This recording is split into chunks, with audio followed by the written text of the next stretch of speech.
السلام عليكم ورحمة الله وبركاته.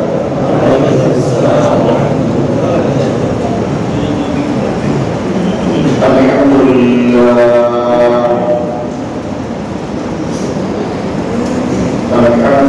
لله حمدا كثيرا كما أمر،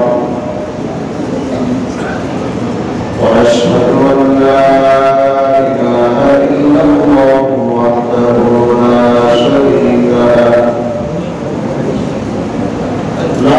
شريك له في الأرض والأمر، إرغاما لمن جحد به وكفر. ونشهد أن سيدنا وسندنا محمدا عبده ورسوله، المبعوث من الأسود إلى الأحمر يهدي بمكارم الأخلاق. لا يظلم نبي ولا رسول بعده ولا أمة بعد أمته ولا شريعة بعد شريعته ولا كتاب بعد كتابه، صلى الله تعالى عليه وعلى آله وأصحابه الذين هم خلاصة العرب العرباء وخير الخلائق بعد الأنبياء، وهم كالنجوم في السماء للاهتداء والإقتداء، وهم مفاتيح الرحمة ومصابيح الهدى. أعوذ بالله من الشيطان الرجيم. بسم الله الرحمن الرحيم. إنا هديناه السبيل إما شاكرا وإما كفورا. إنا أعتدنا للكافرين سلاسل وأغلالا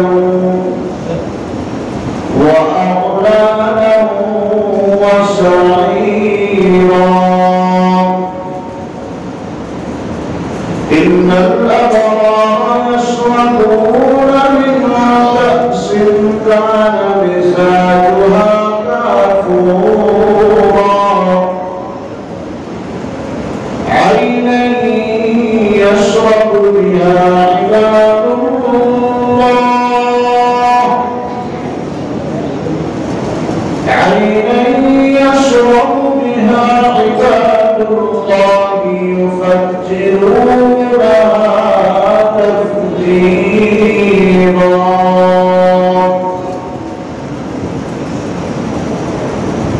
وقال رسول الله صلى الله عليه وسلم: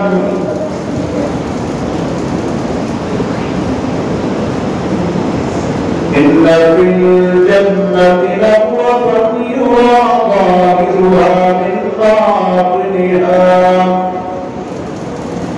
وباطنها من ظاهرها، أعدها الله لمن ألان الكلام وأطعم الطعام وصلى بالليل والناس نيام. وقال رسول الله صلى الله تعالى عليه وسلم: من يرد الله به خيرا يفقهه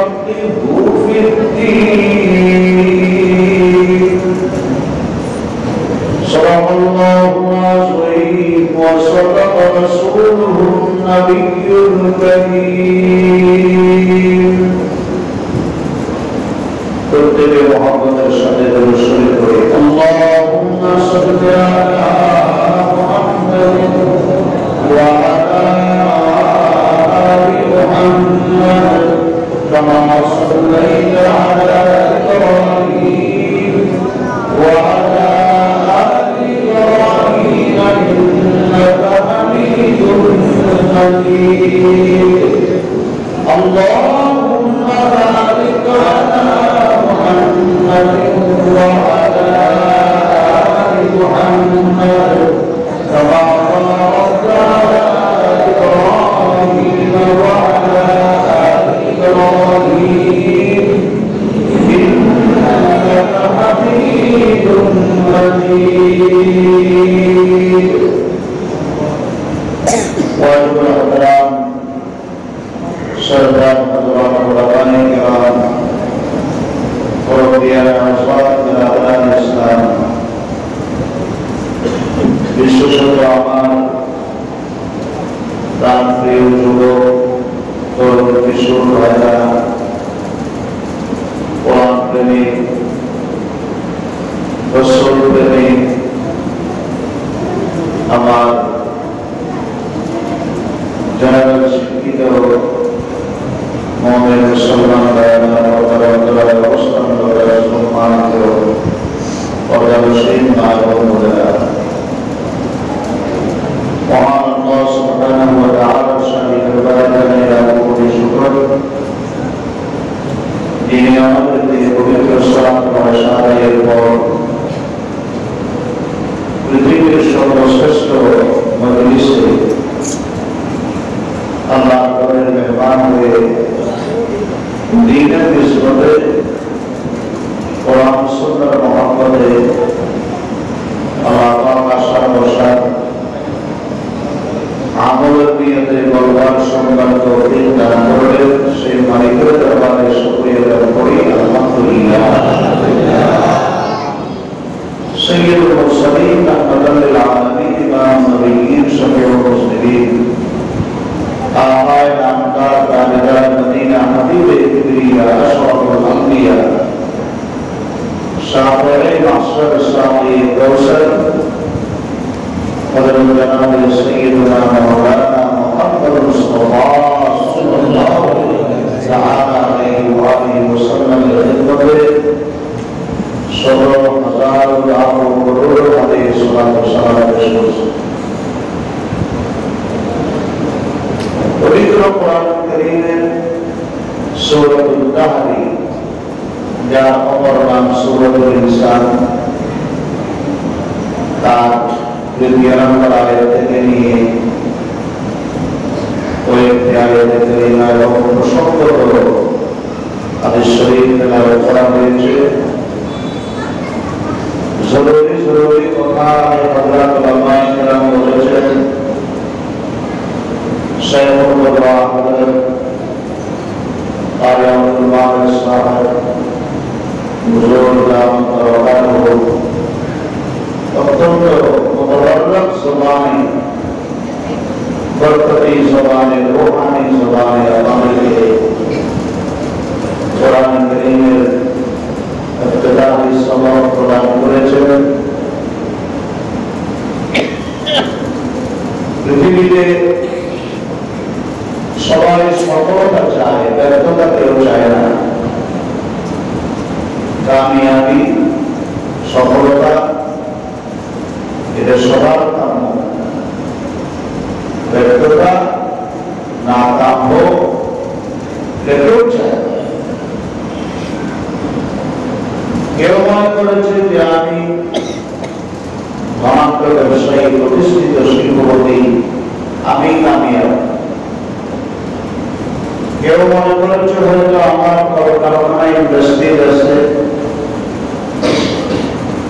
আমি কামিয়াব। কেউ মনে করেছে হয়তো আমার বাবা মায়ের পজিশন আছে, আমি কামিয়াব। সত্যিকার অর্থে কামিয়াব সে যার উপরে আমার আল্লাহ রাজি আছে, সেই কামিয়াব। চাहे से पुरुष हो বা নারী হোক, কালো হোক, গোরা হোক, বাদশাহ হোক, ফকির, আল্লাহ যদি রাজি সে কামিয়াব। যার উপর আল্লাহ নারাজ সে ব্যর্থ, সে নাকাম। কোরআন কারীমে আল্লাহ রাব্বুল আলামিন ইরশাদ করেছেন, وَمَنْ زُحْزِحَ عَنِ النَّارِ وَأُدْخِلَ الْجَنَّةَ فَقَدْ فَازَ। কামিয়াব সফল সে যে আল্লাহর জান্নাতে প্রবেশ করতে পারল, সে কামিয়াব। আল্লাহর জাহান্নাম থেকে যে বাঁচতে পারল, সে কামিয়াব। আল্লাহর জান্নাতে প্রবেশ করতে পারল, সে কামিয়াব। আল্লাহর জাহান্নাম থেকে বাঁচতে পারল, সে কামিয়াব। ব্যর্থরা যারা আল্লাহর জান্নাতের মালিকানা পায় নাই, জাহান্নাম থেকে বাঁচতে পারে নাই, সে ব্যর্থ। হোক তার অনেক সম্পদ, হোক তার নাম, খ্যাতি, যশ, হোক তার কণ্ঠ সুন্দর, তার ডাকে লক্ষ মানুষ জমায়েত করে, হোক সে অনেক বড় মহাদ্দেশ মুফতি, কিন্তু যদি আল্লাহর রেজামন্দি হাসিল করতে না পারে, সে না পারে। আল্লাহ পাকের রেজামন্দি হাসিল করার জন্য আল্লাহ ওয়ালা যারা আছে তাদের সাথে যোগাযোগ রক্ষা করতে হবে। কথাগুলো খুব খেয়াল করে শুনবেন। আমরা তো বস এক একজনে কিন্তু রিবা নিয়ে আসি, ভিন্ন তরিকার মানুষকে আমরা অত্যন্ত ঘৃণার দৃষ্টিতে তাকাই। আমরা মনে করি যে আমার তরিকার যে দু চারজন আছে এরাই আমার বন্ধু, বাকিরা আমার শত্রু। এটা আমার রাসূলের তরিকা। রাসূল পাক সাল্লাল্লাহু আলাইহি ওয়াসাল্লাম 13 বছরের বাচ্চার নির্যাতন, জুলুম, অত্যাচার সহ্য করে আল্লাহ পাকের নির্দেশে তিনি মক্কা ছেড়ে মদিনায় হিজরত করলেন। আবার সেই মদিনা থেকে হিজরতের 8ম বছরে 8ম হিজরিতে 10,000 সাহাবায়ে কেরামের বিশাল বহর নিয়ে বিজয়ের বেশে, বিশ্ব বিজয়ীর বেশে তিনি মক্কায় প্রত্যাবর্তন করলেন। চাই তিনি সেদিন প্রতিশোধ, চাইলে তিনি রক্তের বদলে রক্ত, চাইলে তিনি দমন, নিপীড়ন, হয়রানি এগুলো সব করতে পারতেন, কারণ সবকিছু তার পক্ষে। কাবার চাবিও তার হাতে। পুরো আলমে ইসলামের বিশ্ব বিজয়ী মহান সরকার, কিন্তু তিনি করলেন কি? কাবা শরীফের দরওয়াজায় দাঁড়িয়ে সবাইকে ঘোষণা করে বললেন, লা তাসরিবা আলাইকুমুল ইয়াওম, আজকে আমি তোমাদের কাছ থেকে কোনো প্রকার প্রতিশোধ নেব না, সবাইকে আমি ক্ষমা করে দেব। সুবহানাল্লাহ। সাধারণ ক্ষমা। এই ভাবো তোমরা যাও, তোমাদেরকে সম্পূর্ণ সাধারণ ক্ষমা। এই কথা বিশ্বনবী সাল্লাল্লাহু আলাইহি ওয়াসাল্লাম বলার পরে এই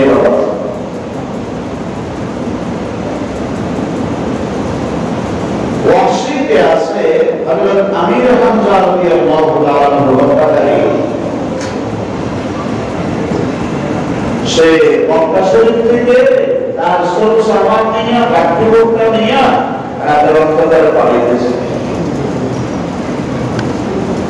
সবাই বলে তুই আর পাঁচশো আয়না তুলে, কথা নেই, কোনো আওয়াজ নেই। তোমাদের পড়াশোনার জন্য আমরা এখানে আশা রাখছি, কেন কথা বলছো? ভালো না লাগে রাস্তা করে করে ইয়া ওয়াসি ওয়াইনা তুলি, এই ওয়াসি তুমি কোথায় যাচ্ছ? ওয়াসি করে আমি মক্কার সাথে পাঠাচ্ছি। কেন? মক্কা বিজয় হয়ে গেছে, বিশ্বনবী সবাইকে ক্ষমা করছেন, কিন্তু আমার দিল বলে সবার ক্ষমা হলো আমার মতো পাষাণ, আমার মতো নির্দয়, আমার মতো বিষ্ণু এর নবীর চাচা আমির হামজাকে নির্মম নৃশংসভাবে হত্যা করি, আমার ক্ষমা হবে, আমাকে ক্ষমা করবে। কারণ নবীর জন্মের বেলাদতে বা সাহাবতের আগে হযরত আব্দুল্লাহ রাদিয়াল্লাহু আনহু ইন্তেকাল করেছেন, রাসূলুল্লাহকে দেখেন। যখন বাবার কথা মনে পড়তো, অশ্রুসিক্ত হয়ে গেলেন পয়গম্বর, তখন এলাকার মুরব্বীরা বলতো, যাও আমির হামজাকে দেখে আসো, আমির হামজাকে দেখলে তোমার বাবার দেখার মতো হয়ে যাবে, শরীর, চেহারা, কথার ধরন সবকিছু একদম সেম কালার হযরত আমির হামজা রাদিয়াল্লাহু আনহু আর আব্দুল্লাহ। সুবহানাল্লাহ।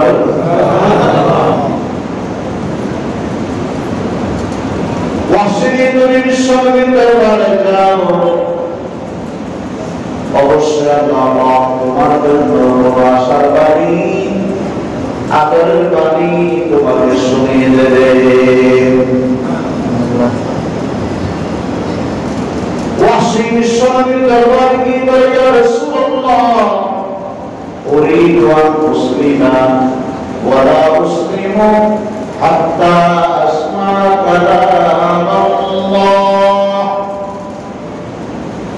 তাফসীর রুহুল মাআনি, তাফসীর মাফাতিহুল গায়ব, ইমাম ফখরুদ্দিন রাজি এবং ইবনে কাসির আত-তাফসীর, তাফসীর ইবনে কাসির, তিনও তাফসীরের সমন্বয়ে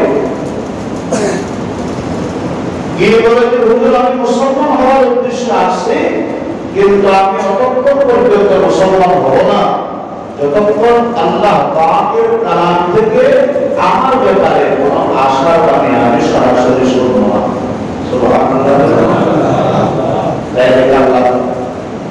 কালাম থেকে আমাকে শোনা লাগবে, তাহলে আমি আপনার হাতে মুসলমান হব। হুজুর সাল্লাল্লাহু আলাইহি ওয়াসাল্লাম বললেন, ঠিক আছে, অবশ্যই কাউল ছিলেন। কোরআনে কারীমের আয়াত নাযিল হলো, তখন বিসমিল্লাহির রহমানির রহিম, والذين لا يدعون مع الله إلها آخر ولا يقتلون النفس التي حرم الله إلا بالحق ولا يزنون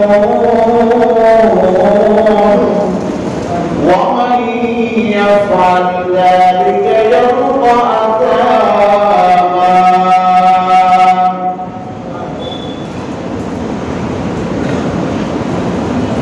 একবার বললেন না সুবহানাল্লাহ?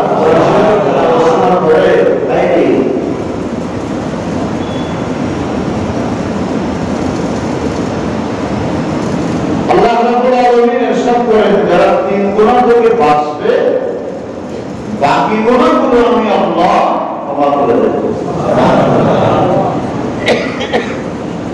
এক নম্বর হলো শিরকের গুনাহ। বলেন তো, শিরকের গুনাহ বড় গুনাহ না ছোট গুনাহ?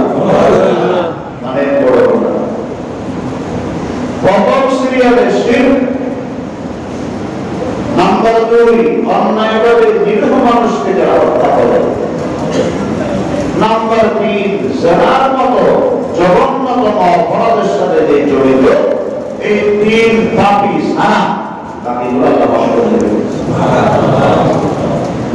ওয়াসি বলে, ইন্নী আশরাকতু বিল্লাহ ওয়া কাতালতু আন-নাফস আল্লাতী হারামাল্লাহ ওয়া যানাইতু রাসূল, আমি তো শরীর গুনাহ করেছি, অন্যায়ভাবে নিরীহ মানুষকে হত্যা এটাও আমি করেছি, জিনার মতো ঘৃণিত পাপ এর সাথে আমি জড়িত, তাহলে তো আল্লাহ আমাকে ক্ষমা করবেন না?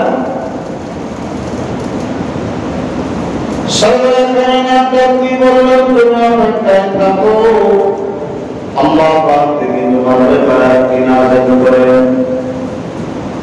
ইসবের মধ্যে আল্লাহ রাব্বুল আলামিন আবার নাযিল করলেন, ইল্লা মান তাবা ওয়া আমানা ওয়া আমিলা আমালান সালিহান ফাউলাইকা ইউবাদদিলুল্লাহু সাইয়্যাতিহিম হাসানাত ওয়া কানা আল্লাহু গফুরুর রহিম। আল্লাহ রাব্বুল আলামিন বলেন, শিরক করেছো, অন্যায়ভাবে নিরীহ মানুষকে হত্যা করেছো, জিনার মতো মহাপাপ করেছো, কিন্তু তারপরে যদি মানতা তওবা করো, ওয়া আমানা ঈমান আনো, ওয়া আমিলা আমালান সালিহান, ঈমানের পরে বাকি হায়াতটা যদি নেক আমলের উপর আমলে সাহায্য কাটাইতে পারো, আমি আল্লাহ ওয়াদা করলাম শুধু বান্দাকে গুনাহ মাফ করব তাই নয়, তোমার গুনাহগুলোকে আমি আল্লাহ সওয়াব দিয়ে পরিবর্তন করে দেব। সরাসরি গুনাহ করে দেব। এখন ওয়াসিল বলে, হুজুর তুমি মুসলমান হয়ে যাও। না হুজুর, ইন্নী আরা ফিহি শারতান, এখন আমি একটা শর্ত দেখতে পাচ্ছি, ওহুয়াল আমালুস সালিহ। ঈমান ঠিক আছে, তওবা করব ঠিক আছে, কিন্তু বাকি জীবন তো নেক আমলের উপর বানাইতে হবে। ফালা আদরি আ'মালু আমালান সালিহান, আমার তো জানা নাই বাকি জীবন আমি নেক আমলে বানাইতে পারবো কি না। তাহলে এটা আমার জন্য কিছু রইল। রাসূল পাক সাল্লাল্লাহু আলাইহি ওয়াসাল্লাম বললেন যে আমার হত্যা করো। আল্লাহু আকবার। কিছুক্ষণের মধ্যে আবার আল্লাহ বানায় নাযিল করেন ওয়াসিলের কথা, ইন্নাল্লাহা লা ইয়াগফিরু আন ইউশরাকা বিহি ওয়া ইয়াগফিরু মা দুনা যালিকা লিমান ইয়াশা।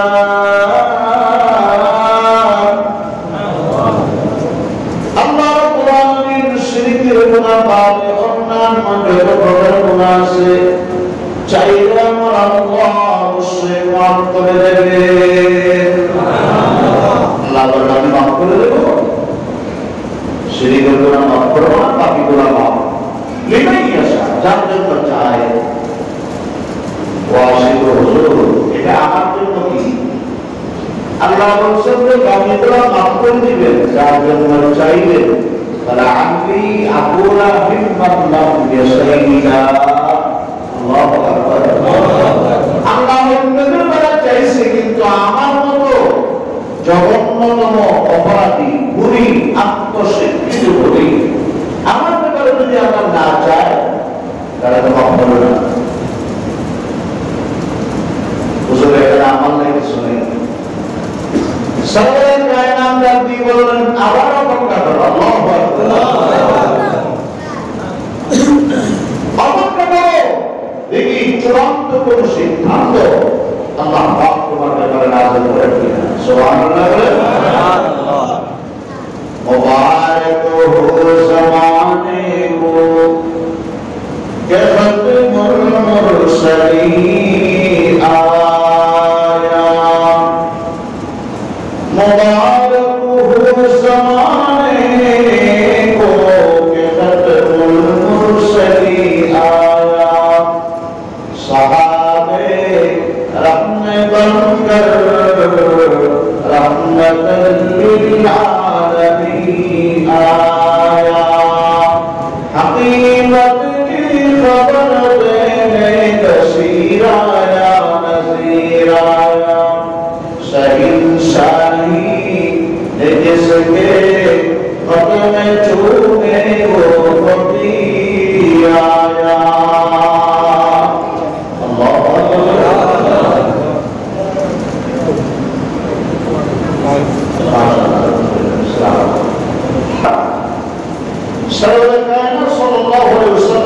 আশ্বস্ত করলেন যে আপনি অপেক্ষায় থাকেন, দেখি আল্লাহ পাক তোমার ব্যাপারে কোনো আশাবাদী নাযিল করেন কিনা। তাফসীর রুহুল মাআনি ইবনে কাসীর মাফাতিহুল গায়ব তিন তাফসীরের সমন্বয়ে কবল সিরাত قل يا عبادي الذين أسرفوا على أنفسهم لا تقنطوا من رحمة الله إن الله يغفر الذنوب جميعا إنه هو الغفور الرحيم.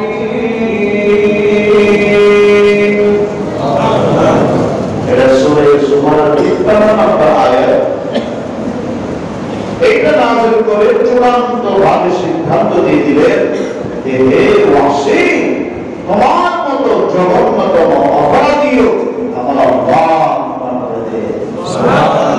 আল্লাহর রহমত থেকে মুখ হতাশ নৈরাশ হওয়া যাবে না।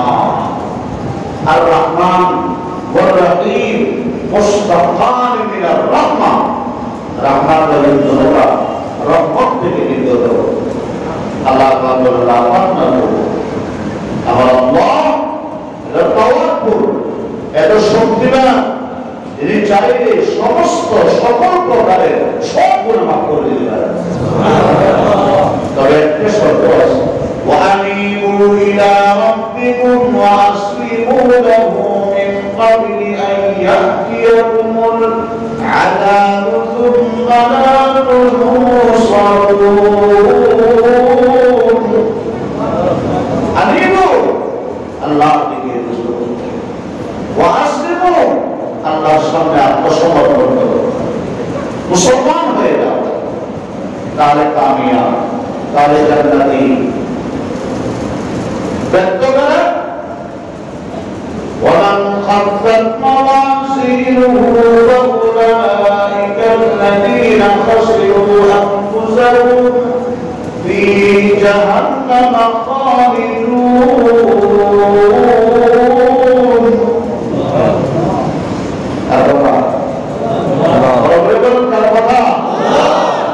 আমল নামার মিজানের পাল্লা হামলা হয়ে গেছে, চরম ব্যর্থ, ক্ষতিগ্রস্ত, সে চিরস্থায়ী জাহান্নামী। মনে রাখবেন, জাহান্নামটা কোনো আমার আপনার আমলের তরুণের আমলের মতো না। আল্লাহ পাক ইরশাদ করেছেন, লাহুম মিন ফাওকিহিম সুলালুম মিনান নারি ওয়া মিন তাহতিহিম সুলাল। জাহান্নামের আগুন এত মারাত্মক, এত ভয়াবহ, উপরও আগুনের ঝলক এবং নিচেও থাকবে আগুন। শুধু তাই নয়, জাহান্নামের যে চতুর্দিকের দেওয়াল, সেই দেওয়ালগুলো আগুনের হবে। ওই দেওয়ালগুলো আগুনের হবে, ছাদটাও আগুনের হবে, বিছানাটাও আগুনের হবে। লাহুম মিন জাহান্নামা মিহাদ, যে বিছানা বিছাই দেওয়া হবে, এটাও কিসের? আস্তা আগুনের। বিশ্বাস হয়? বলে ইন্নাহা আলাইহিম মুসাদাতুন ফি আমাদিন মুবাদ্দালা। জাহান্নামের সাত, এটাও জ্বলন্ত আগুনের আস্তা আগুন। ফি আমাদিন মুবাদ্দালা, পিটার যেগুলো হবে এগুলো আগুনের হবে। সারাবিলুহুম মিন খাতিরান, জাহান্নামীদের পর্দা পরিধান করা হবে, এটা হবে আগুনের আলোকা। লাহুম কুতিআত সিয়াবুম মিন নার, জাহান্নামের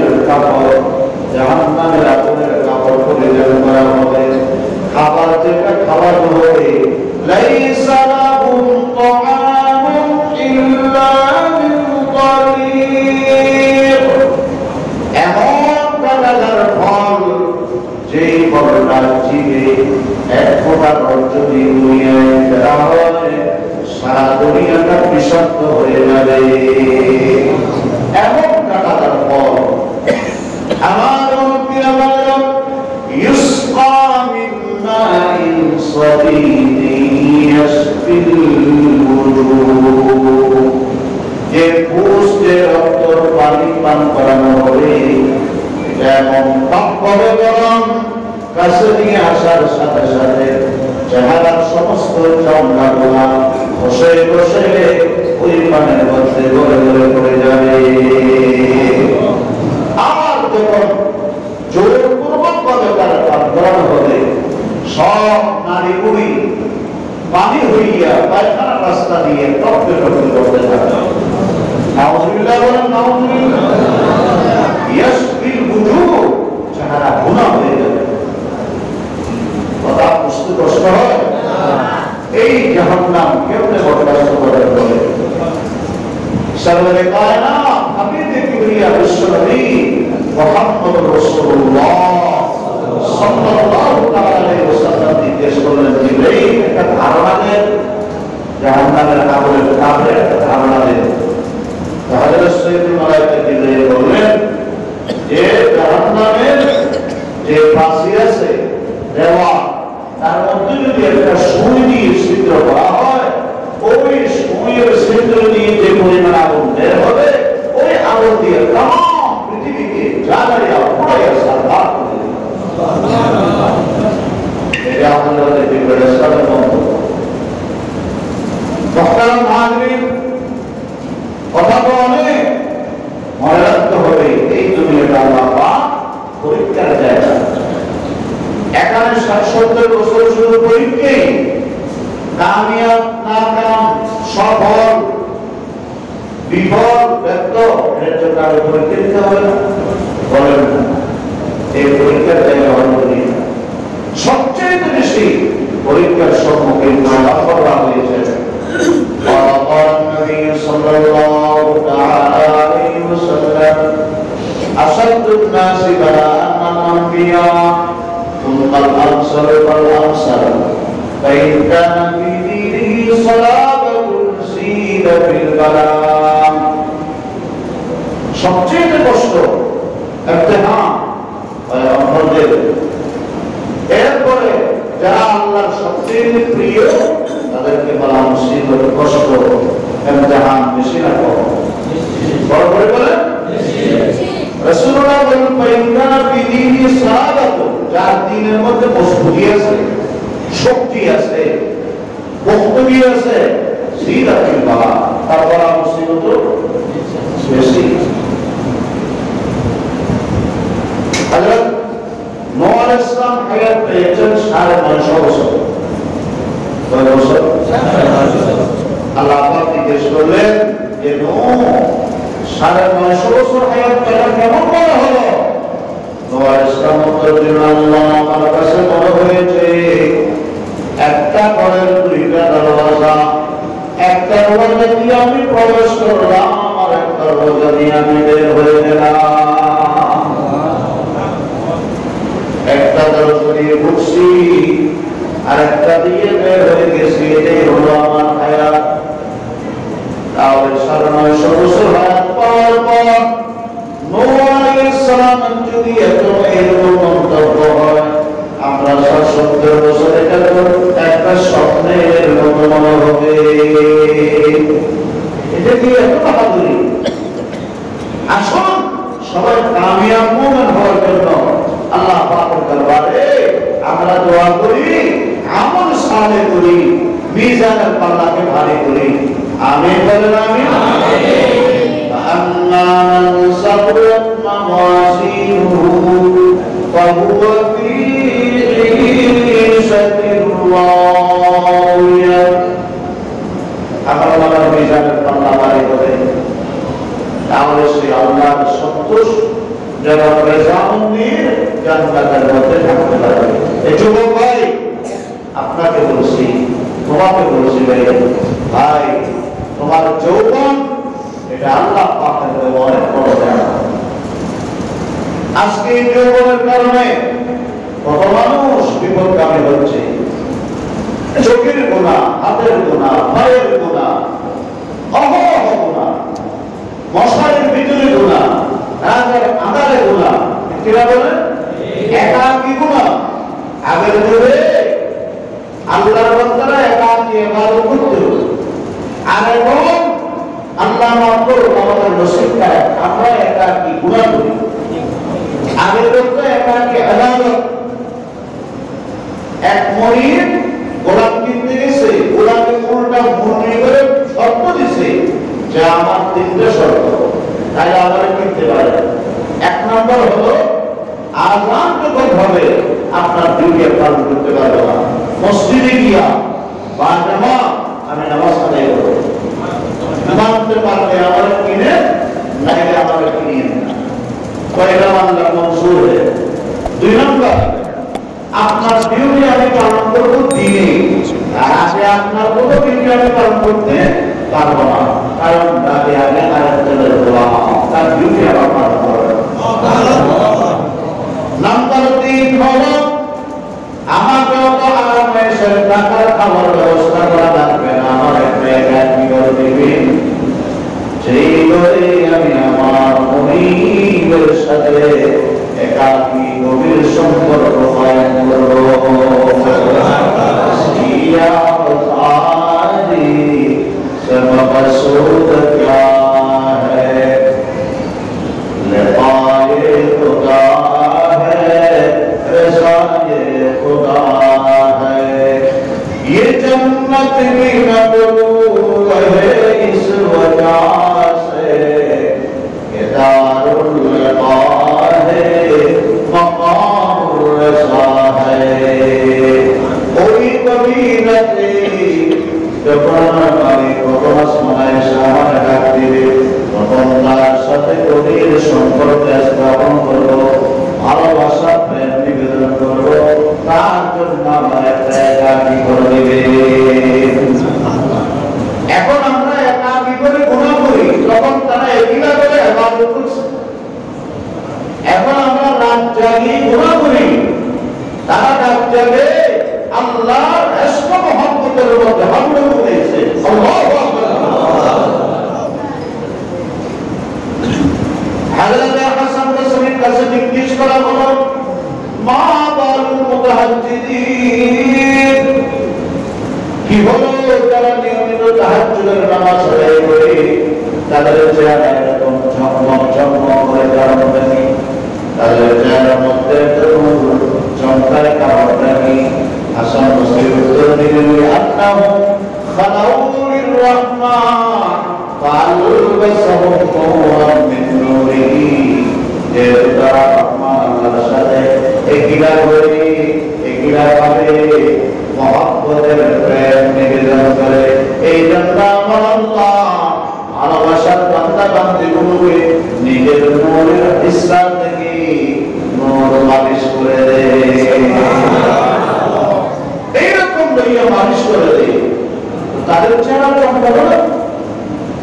এই জন্য আল্লাহর ওয়ালিরা যখন তাহাজ্জুদে উঠে তারা বলেন যে আমরা তো আসলে তাহাজ্জুদে উঠি নামাজের জন্য নয়, আমরা তাহাজ্জুদে উঠি আমার মালিকের সাথে প্রেম নিবেদনের জন্য। সুবহানাল্লাহ।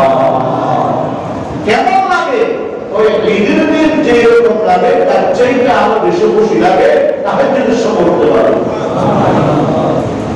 কত রাত কাটছি না এয়ারপোর্টে, সারা রাত কাটাই দিছি, ট্রেন স্টেশনে জংশনে সারা রাত কাটাই দিছি, ট্রেন আগে বারবার কয়টায় আসবো, বাস স্ট্যান্ডে সারা রাত কাটাই দিছি না, মেয়ের বিয়ের আগে রাত নিয়ে সারা রাত কাটাই দিছি না, বলেন না?